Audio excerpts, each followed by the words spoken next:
आजच्या लेक्चरमध्ये आपण होम टॅब मधला स्टाईल ग्रुप मधील कंडिशनल फॉर्मॅटिंग कशा पद्धतीने वापरायचं एक्सेलमध्ये हे बघूयात.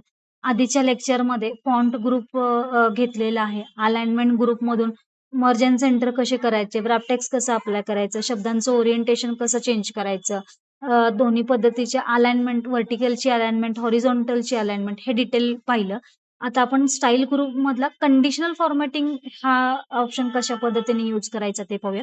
फॉर्मॅटिंग तर आपण नेहमी करतोच, की याला बोल्ड करायचं, फॉन्टची स्टाईल बदलायची, अशा वेगवेगळ्या फॉर्मॅटिंग आपण करतच असतो. पण एखाद्या कंडिशनला फॉर्मॅट कसं करायचं, की आता एखादी अट असेल, तर त्या अटीला कंडिशन कशी अप्लाय करायची किंवा त्या अटीला फॉर्मॅटिंग कसं करायचं. समजा आता इथे माझ्याकडे काही मार्क्स आहेत स्टुडंटचे, याच्यातून मला काहीतरी हायलाइट करायचंय, फॉर्मॅटिंग करायचंय, की असं दाखवायचं की याच्यामध्ये 90 पेक्षा जास्त मार्क कोणाला आहेत, किंवा 35 पेक्षा मार्क कमी कोणाला आहेत, फेल कोण आहे, पास कोण आहे. मग ग्रेटर दॅन, लेस दॅन अशी कंडिशन वापरून मग त्याला फॉर्मॅटिंग करायचं. मग कंडिशनल फॉर्मॅटिंगचा पूर्ण हा यामध्ये आपण पाहूयात. तर ती कंडिशन कशी अप्लाय केली जाते आणि त्या त्या कंडिशन वापरून फॉर्मॅटिंग कसं अप्लाय करायचं हे आपण पाहूयात. मी थोडेसे इथे मार्क्स हे करते.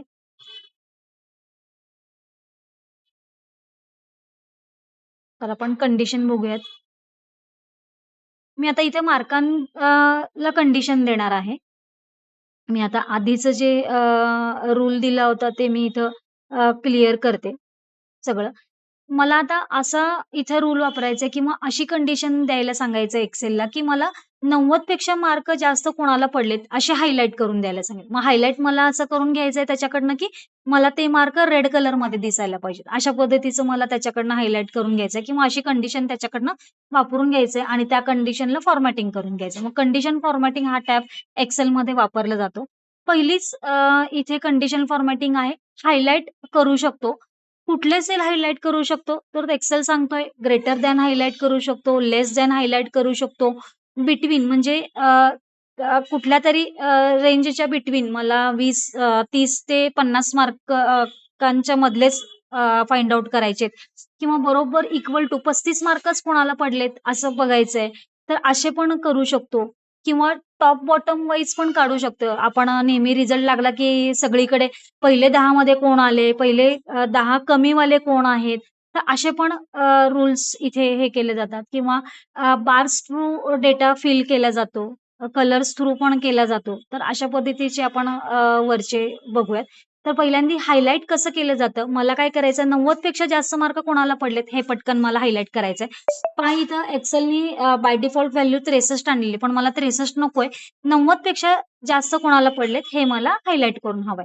आता इथे 90 आहे त्यांनी मला काय केलेलं आहे बॅक साइडला बघा इथे एक कंडिशन ऑटोमॅटिक फिल होते. लाईट कलर रेड होतोय आणि डार्क विथ फिल कलर होतोय.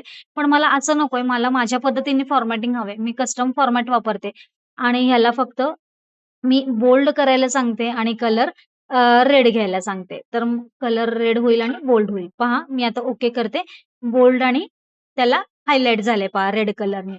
तर अशा पद्धतीची कंडिशनल फॉर्मॅटिंग इथे माझी अप्लाय करून झाली. मी आता काय करते, परत हीच रेंज सिलेक्ट करते आणि त्याला सांगते, मला लेस दॅनचे मार्क काढून दे. किती? मला 50 पेक्षा कमी मार्क पडलेल्यांना मला हायलाइट करायचंय किंवा मला बघायचंय कोणाकोणाला कमी पडलेत. तर मग मी आता परत कस्टम फॉर्मॅटला इथे पण फॉर्मॅट आहेत. येलो कलर आहे, ग्रीन आहे, लाईट रेड फिल आहे. रेड टेक्स्टमध्येच जर हवं असेल, मला आता फक्त रेड टेक्स्टमध्ये हवे, पण आता रेड डबल होईल. मग आपल्याला समजणारच नाही, की कोण पास आणि कोण मी आता मग त्याला हे करते आणि ग्रीन कलरमध्ये घेते. ग्रीन कलर देऊ आणि बोल्डमध्ये घेते. ओके. ओके केले की पहा त्यांनी आता 50 पेक्षा मार्क कोणाकोणाला कमी पडलेत हे त्यांनी मला ग्रीन कलरमध्ये आणून दिलंय. ग्रीन कलर का दिलाय? कारण आपण तिथं सेट केली ती कंडिशन. त्यामुळे त्यांनी मला ग्रीन कलरमध्ये ते आणून दिले. मला आता इथे या मार्कांमध्ये पहा आता पुढची अट आहे ती म्हणजे बिटवीनची आहे. बिटवीनचं पण रेंज मला 50 ते 50 नको आपण आता 60 ते 80 च्या दरम्यानचं घेऊयात. अशी बिटवीनची कंडिशन घेऊयात आणि मी कस्टम फॉर्मॅटमध्ये जाते आणि त्याला काय करते येलो कलर घेते किंवा इथेच एक येलो कलरची कंडिशन रेडी आहे त्यांच्याकडे एक्सेलमध्ये. तर मी तसा फॉर्मॅट वापरते. पहा येलो कलरमध्ये 60 ते 80 च्या रेंज बिटवीनची कंडिशन आपण वापरली आहे इथे. तर त्यांनी बिटवीनची कंडिशन इथे आपल्याला अप्लाय करून दिलेली आहे. तुम्हाला जर हे काढून टाकायचे असेल कंडिशनल फॉर्मॅटिंग, तर इथेच सगळ्यात खाली क्लिअर रूल्स नावाचा ऑप्शन आहे. मी जर क्लिअर रूल सिलेक्टेड सेल, मी जे सेल सिलेक्ट केलेले त्याचा रूल काढून टाकायचे आतापर्यंत जे केले तर ते निघून जातील. पहा निघून गेलेले. आपण आता शेवटची याच्यातली कंडिशन वापरून बघू इक्वल्स टू मला बरोबर 50च मार्क कोणाला पडले हे फक्त मला तिथून हायलाइट करून घ्यायचं त्याच्याकडनं. पहा 50 मार्क एकालाच पडलेले. आपण मग दुसरी कंडिशन वापरू 60 बघूयात कोणाला पडले. पहा 60 लगेच हायलाइट झाले. 34 ची कंडिशन बघूयात आपण 34 कोणाकोणाला पडलेत पहा लगेच त्यांनी हायलाइट करू. अशा पद्धतीने कंडिशनल फॉर्मॅट वापरला जातो. मी आता पुन्हा क्लिअर रूल्स करते आणि न्यू रूल तुम्हाला वापरून दाखवते. तर ह्याच्यामध्ये highlight cell rules greater than, less than, between आणि इक्वल्स टूच्या कंडिशननी आपण पाहिलं. आता top bottom wise first top 10 कोण आहेत हे आपण त्याच्याकडनं काढून घेऊयात. पहा पहिले 10 विद्यार्थी कोण आहेत तर ते त्यांनी इथं आपल्याला रेड कलर आणून दिलाय.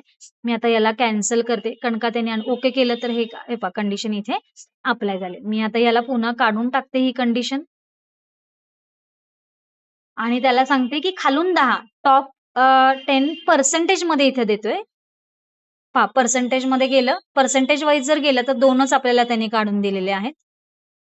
पुन्हा आपण याला क्लिअर रूल्स करून आणि पुढचा रूल वापरून बघूयात. बॉटम टेन्स त्यांनी काढून दिली म्हणजे खालून 10 बॉटमली. पहा त्यांनी इथे टेन्स रँकवाले आणून दिलेले आहेत. बॉटम वाईज म्हणजे खालून वर येणारे आणून दिलेले आहे. आपण ॲक्चुअली टॉप रँकनी बघतो. पण इथे एक कंडिशन अशी पण आपल्याला टाकता येते, की बॉटम पासून कोण आलेले आहेत हे पण आपल्याला इथे हे करता येतं आणि बॉटम वाईज पर्सेंटेज पण हवी असेल तर पर्सेंटेज वाईज पण तो आपल्याला इथे काढून देईल. हे झाल्या कंडिशन कशावर. आता डाटा बार्सनी पण आपण हे करू शकतो. मी आता इथे रूल्स क्लिअर करू शकते. आपल्याला आपण चार्ट कसे ॲड करतो पहा. इथे चार्ट ॲड झालेत पहा लगे बारचा 60% चा बार ॲड झालाय, 50 कोणाला आहे, 60 याच्याने आपल्याला लगेच कळून जाईल की कोणाची व्हॅल्यू पहा 9% ला बार मोठा आलेला आहे पाठीमागे दिसतंय. 34 वाल्याचा बार कमी दिसतोय. म्हणजे ह्या बारवरनच लगेच लक्षात येते की कोणाचे मार्क कमी आहेत किंवा जास्त आहेत. हायलाइट झालेल्यावरनच लगेच आपल्याला दिसून येतं. आपण ही कंडिशन काढून टाकली की बारचा पुढचा रूल आहे. याच्यात फक्त आता कलर कॉम्बिनेशन चेंज होतील. इथे ऑरेंज डेटा बार येतोय आपल्याला. त्याच्यानंतर ब्लू आहे, त्याच्यानंतर ग्रीन आहे, रेड आहे. आपल्याला कुठला कलर कॉम्बिनेशन पर्पल आहे आपल्याला ऑरेंज वापरायचं असेल तर ऑरेंज पण आहे. ऑरेंज कलरचे बार्स त्या मार्कावरती तिथेच हायलाइट होऊन जाईल. सेपरेट आपल्याला बार चार्ट किंवा कॉलम चार्ट ॲड करायची गरज लागत नाही. हे अशा पद्धतीने कंडिशन आपण वापरू शकतो. त्याच्यानंतर Excelमध्ये आणखीन एक एडव्हांटेज होममध्येच आहे तो म्हणजे फिल्टर नावाचा एक आपण वापरू शकतो सॉर्टमध्ये. तर आपल्याला एखादा डेटा आपल्याला व्हर्टिकली सॉर्ट आउट करायचा असेल, असेंडिंग डिसेंडिंग ऑर्डर तर तो सुद्धा आहे. पण फिल्टरनी काय होतं, की मला आता काय करायचं इथे सब्जेक्ट नेम आहेत. काही जण MBAला आहेत, काही जण BPTHला आहेत, नर्सिंगला आहेत. मग मला काय करायचं याच्यातनं MBAचीच लिस्ट मला पुढे आणायची. मग मी ह्याला काय करते या डाटाला सिलेक्ट करते आणि फिल्टरचं ऑप्शन वापरते. मी आता एडिटिंग ग्रुपमध्ये आली. होम टॅबमध्येच आहेत. होम टॅबमध्ये जे काही ऑप्शन राहिलेले होते ते आपण यूज करूयात. मी आता फिल्टर वापरलाय. फिल्टरनी आपल्याला काय होतं जसं आपण Amazonवरती जातो आणि फिल्टर करतो, की मला 10,000च्या आतलेच मोबाईल मला दाखव किंवा मला Samsungचेच मोबाईल दाखव. अशा पद्धतीने फिल्टर आपण इथे Excelमध्ये पण वापरू शकतो. पहा इथं एक एरो लागलेला आहे आणि इथे आपले जेवढे काही सब्जेक्टचे नेम आले त्यांनी इथं हे केलेत. मग मला आता MBAचीच लिस्ट विद्यार्थी कोण आहेत हे पाहायचंय मला. मग मी इथे MBAलाच सिलेक्ट करते आणि ओके करते. पहा इथे समोर फिल्टरमध्ये MBAचीच लिस्ट आलेली आहे. मला आता नर्सिंगला कोण-कोण आहे एवढंच बघायचं तर मग मी नर्सिंगला क्लिक करते आणि ओके करते. पहा समोर BSc नर्सिंगचेच आपल्याला स्टुडंट समोर आलेले दिसतील. अशा पद्धतीने आपण फिल्टर टॅब पण वापरू शकतो.